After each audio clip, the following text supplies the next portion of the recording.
Salam sejahtera bagi kita semua Bapak Ibu dan saudara-saudaraku. Di pagi hari ini kita akan mendengarkan renungan firman Tuhan di hari Kamis tanggal 5 Juni 2025. Sebelum kita mendengarkan firman Tuhan, mari kita bersatu di dalam doa. Bapa di surga, Bapa yang baik yang kami sembah melalui nama-Mu Tuhan Yesus Kristus, Tuhan dan Juru Selamat kami. Saat ini kami rindu untuk mendengarkan firman Tuhan.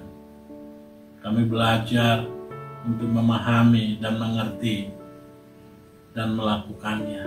Ajarilah kami, urapan-Mu turun atas kami. Di dalam nama Tuhan Yesus Kristus kami berdoa dan mengucap syukur. Amin. Firman Tuhan yang hendak kita dengar pada hari ini, Kitab Mazmur 103 ayat 12. Sejauh timur dari barat, demikianlah dijauhkannya daripada kita pelanggaran kita. Demikianlah pembacaan firman Tuhan. Sebagai topik renungan pada saat ini, sejauh timur dari barat. Bapak, Ibu, dan saudara-saudaraku, firman ini mengingatkan kita betapa Tuhan itu sangat baik bagi kita, sangat peduli, sangat mengasihi setiap kita. Walaupun kita tidak luput akan pelanggaran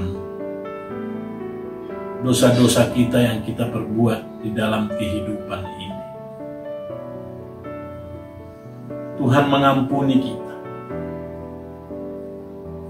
Tuhan sangat mengharapkan kita untuk taat dan setia kepada Tuhan.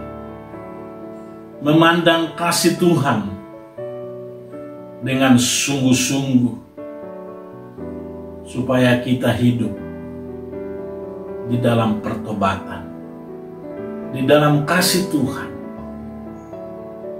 Mazmur Daud merasakan betapa Tuhan itu sangat mengampuni dia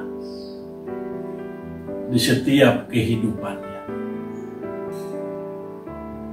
Pujilah Tuhan, hai jiwaku. Pujilah namanya yang kudus, hai segenap batinku. Itu yang disampaikan Raja Daud kepada Tuhan. Di dalam komitmen dirinya, dia merasakan Tuhan itu hadir di setiap saat, di setiap waktu, di setiap hari. Bahkan dia mengatakan, janganlah lupakan segala kebaikannya. Dia menyatakan di dalam dirinya bahwa Tuhan itu tidak pernah melupakan di dalam kehidupannya. Begitu juga dengan kita, Bapak Ibu. Kita harus menyatakan iman kita.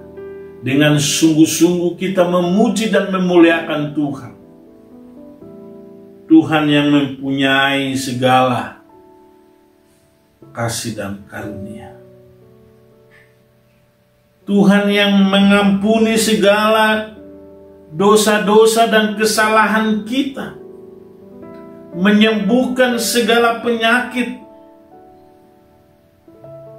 Baik di dalam tindakan, perilaku kita, pikiran kita, perbuatan kita yang tidak berkenan di hadapan Tuhan.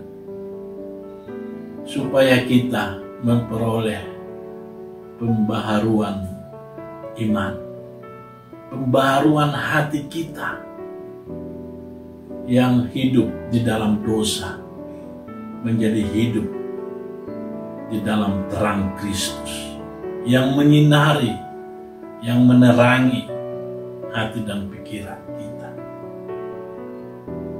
Tuhan yang menebus dosa-dosa kita, dosa-dosa saudara dan saya, menebus hidupmu dari lubang kubur, yang mahkotai engkau dengan kasih setia dan rahmat-Nya.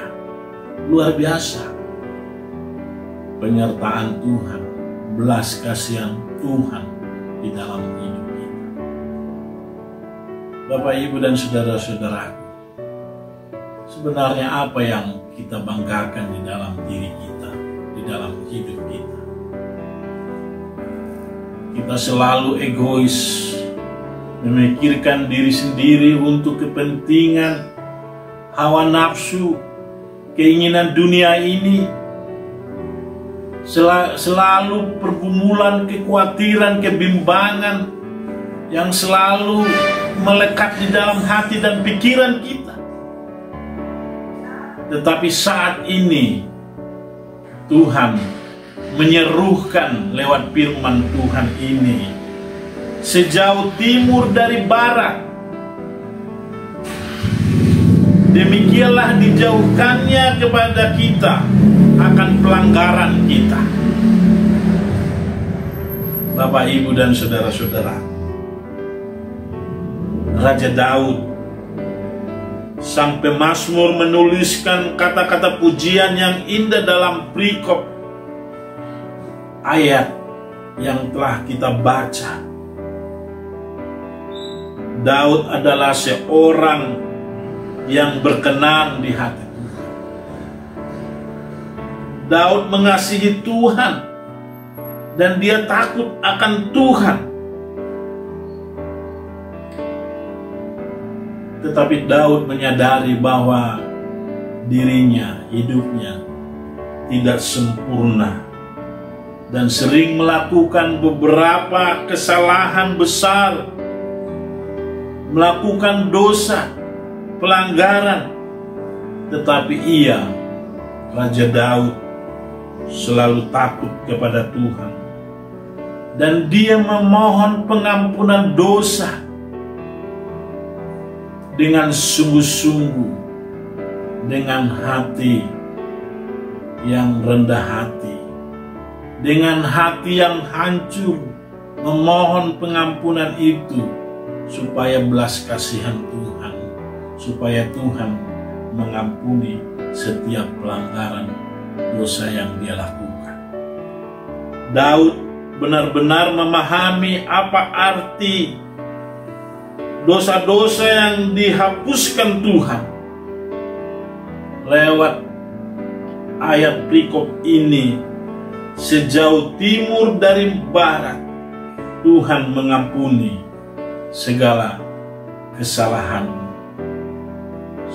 kesalahan kita yang kita perbuat. Tuhan menebus hidupmu dari dosa, dari lubang kubur yang tadinya kita tidak layak hidup. Bahkan hidup kita akan binasa kalau tidak karena belas kasihan Tuhan. Tuhan yang mengangkat kita dari lumpur dosa, sehingga kita disucikan, dilayakkan, dimampukan kita hidup di dalam kasih karunia Tuhan dengan belas kasihan Tuhan. Itu sebabnya kita tidak bisa membanggakan apa yang ada di dalam diri kita lewat kemampuan, lewat kebaikan, perbuatan yang kita perbuat akan sesat. Tetapi karena belas kasihan Tuhanlah kita layak dan dimampukan hidup di dalam kasih karunia Tuhan. Itu sebabnya Raja Daud, Mazmur Daud ini mengajak kita. Takut akan Tuhan adalah yang harus kita hidupi. Tuhan yang dimuliakan, Tuhan yang diagungkan, Tuhan yang kita puji dan kita sembah. Biarlah segala kemuliaan hormat hanya kepada Tuhan saja. Di ayat 11 dikatakan, tetapi setinggi langit di atas bumi, demikian besarnya kasih setianya atas orang-orang yang takut akan Dia. Takut akan Tuhan, beroleh kehidupan, hikmat, kebijaksanaan, rahmat Tuhan itu yang kita alami. Tidak merujuk pada ketakutan yang luar biasa atau rasa takut yang melumpuhkan semangat kita. Sebaliknya kita hidup di dalam kasih karunia Tuhan supaya menuju rasa hormat yang penuh hormat dan rendah hati yang muncul karena keagungan, kebesaran Tuhan. Hidup kita memiliki keterbatasan, tetapi Tuhan berkuasa. Kemurahan Tuhan itu yang kita alami. Saudaraku yang dikasihi, konsep takut akan Tuhan, hidup bertobat, meninggalkan segala kejahatan, pemberontakan kita, berubah akan pembaharuan budi pekerti kita, berubah hati yang sungguh-sungguh kepada Tuhan, mengakui segala dosa-dosa kita dan memohon pengampunan dari Tuhan, supaya kita mengalami kasih dan pengampunan yang tak terbatas dari Bapa Surgawi. Bapak, Ibu, dan saudara-saudaraku, Daud menyatakan, karena setinggi langit di atas bumi, demikianlah besarnya kasihnya bagi orang-orang yang takut akan Dia. Luasnya langit dan melampaui pikiran kita berfungsi sebagai pengikat untuk menyatakan sifat kasih Allah yang tak terukur dan tak terbatas. Mendekati Allah, rasa hormat, mengagumi akan kedaulatan Tuhan. Bapak, Ibu, dan saudara-saudaraku, hari ini kita akan melakukan aktivitas kita fokus akan kasih Tuhan, menjaga hati kita, menjaga pikiran kita, supaya kita senantiasa setia dan taat kepada Tuhan, supaya kita tidak melakukan pelanggaran, perbuatan dosa, tetapi tetap kita semangat untuk melayani dalam pelayanan kasih. Tuhan memberkati saudara dan saya. Amin. Mari kita berdoa. Terima kasih Tuhan Yesus yang baik, kami sudah mendengarkan firman-Mu, supaya kami senantiasa hidup di dalam Tuhan, hidup di dalam pertobatan, supaya kami senantiasa memuji dan memuliakan Tuhan di dalam segala aspek aktivitas kegiatan kami hari ini dan hari-hari yang akan datang. Terpujilah nama Tuhan sekarang sampai selama-lamanya. Amin. Kasih karunia dari Tuhan Yesus Kristus, cinta kasih dari Bapa di surga, persekutuan Roh Kudus menyertai kita hari ini sampai selama-lamanya. Amin. Tuhan memberkati kita.